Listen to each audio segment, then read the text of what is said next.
Roblox have had many new and very popular games released lately, one of them being The Forge. Back in December last year, this game was on the front page, being one of the most popular games on the platform. But today, just about 3 months later, and it is no longer even close to being as popular. And then we had a different game called Abyss release February this year. Similar to The Forge, while not having as many players, it still did pretty decent on release, but then it met the same fate as The Forge, and now both of these games sit at a few thousand players, most likely forgotten by many who played them during their peaks. So The Forge and Abyss are actually related to each other in some way, hence why I'm mentioning them together. There is a guy called Fire Attack, and he's the owner of The Forge, but on the same time he's also taking a decently big part in developing Abyss, having one of the highest roles in the group and even being the one to post announcements. But besides that, the games themselves share some similarities as well. Both games use the same kind of map-building style.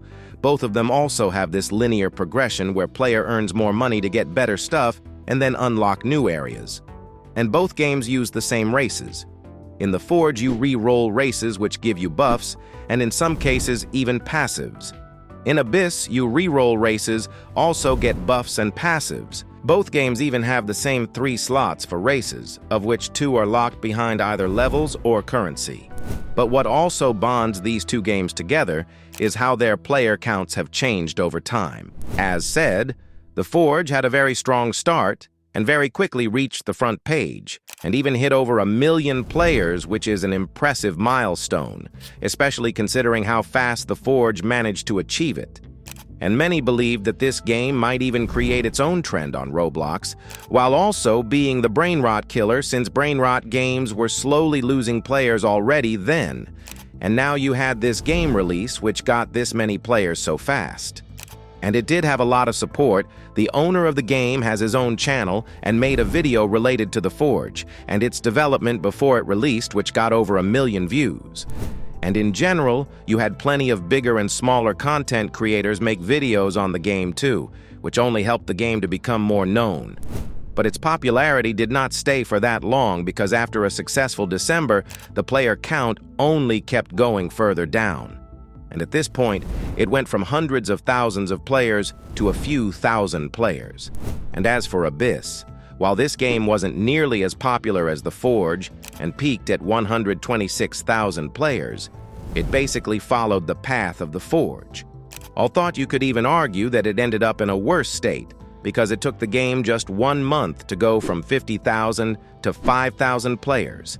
And don't get me wrong, a few thousand players is a solid amount. In this case, though, you have a game that lost 99% of its players in about 3 months, and when you put it like that, it definitely doesn't sound as nice, right?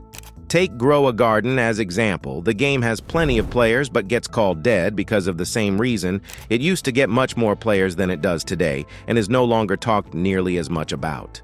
But what happened that made people quit The Forge and Abyss? The entire idea behind the games and what you do in them isn't the problem. The Forge was played by many people for a few weeks before having many quit, which means people enjoyed it. The main problem is what comes after the release. So the game is about you having to progress, right? You get ores, get better gear, more money, upgrade pickaxe, and repeat until you reach a certain level to go to a new area where you repeat the process again. Progression is the main thing in this game, and is also what entertains players the most, obviously. The problem appears when you get to the end. Once you get the best pickaxe and forge some really good gear, you're just left waiting for new content to be added. And the same thing applies to Abyss. You hunt for fish, get better stuff which allows you to hunt for better fish, and to stay in the water for longer as well as travel further away. You get to new locations with even better fish and gear, and at one point you will just have the best gear and have nothing really left to do until new content is added. Players just simply have nothing left to do once they are done with basically the main and only entertaining part of these games. You do have quests, but do you really want to only complete quests for days or weeks? The Forge specifically has a problem with how often updates are made. There was an update on the 11th of January, and then the next one on the 22nd of February, which is also the latest update. The last update did give the game a player boost, but that lasted like a week before it went even more down. Recently, the owner of the Forge, Fire Attack, made an announcement explaining the problems with updating the Forge. And while it's a good thing for the game's players that the team will expand, it does feel like it's a little late now since so many people quit it. Abyss doesn't really have that big of a problem with how frequent the updates are, but there is a different problem with updates in these kind of games. They will mostly focus on end-game content for obvious reasons, but that means people who did not get there yet and have just been starting just don't really get to experience anything new because they did not progress enough. And this can make people quit as well. The more content there is, the further away you as a new player is from experiencing the updates. So really updating these kind of games can get complicated, and keeping the players? That is basically a challenge, as we're seeing both with the Forge and Abyss, which been losing players at a very quick pace. But besides the updates and end-game content, there is something I've seen quite a few people dislike: the RNG. The Forge has a lot of RNG. When mining, you get random ores, and once you got the ore you wanted and get to forging, well, now you need to hope you get the right item. But even if you do get the item you wanted, they have variations. Rarer means better, so that is even more RNG. And just because you can get unlucky, you might have to spend much more time than someone else getting the same item. Abyss does have RNG, but not even close so as much as the Forge. Both games do have races too, which directly help you progress faster if you get lucky.